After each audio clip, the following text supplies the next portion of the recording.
السلام عليكم ورحمة الله وبركاته. إن شاء الله حابب النهاردة أشارك معكم برنامج كده. كنت عملته من فترة أيام ما كنت بتعلم جديد السوكت وكده.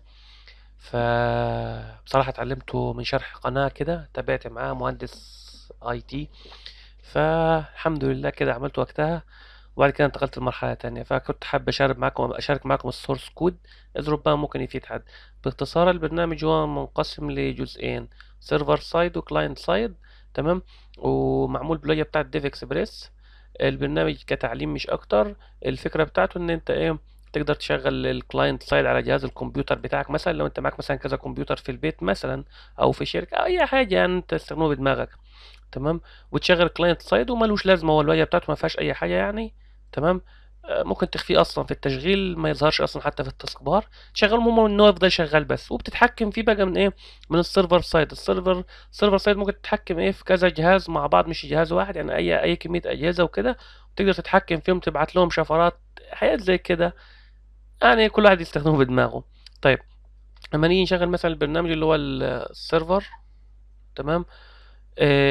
لازم البرامج تبقى لازم السيرفر سايد والكلاينت سايد يبقوا موجودين على شبكه واحده، او ان السيرفر سايد يبقى موجود على في بي اس، بحيث ان هو يقدر يعمل كونكت مع الباقي. تمام. بنشغل برنامج مثلا سيرفر سايد، وبندوس بنشغل البورت، بنحدد البورت، والاي بي بيكون من جوه السورس كود. تمام. عايز تعمله تكست بوكس عادي برضه، بتدوس كونكشن ستارت كونكشن. كده هو جاهز معانا. نروح نشغل الكلاينت سايد. تمام. وكده اشتغل، ملوش لازمة تاني معانا. هو كده عمل عمل اتصال.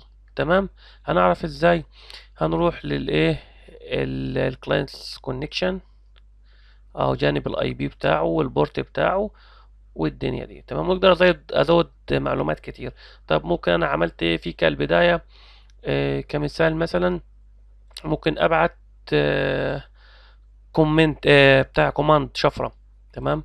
ممكن ابعت شفرات مثالية. هنا بيظهر معايا كل الاجهزة المتصلة. تمام. بختار الاي بي بناء على الاي بي بتاعي، الاي بي بتاع الكلاينت اللي انا عايز اتعامل معاه، والبورت بتاعه. تمام.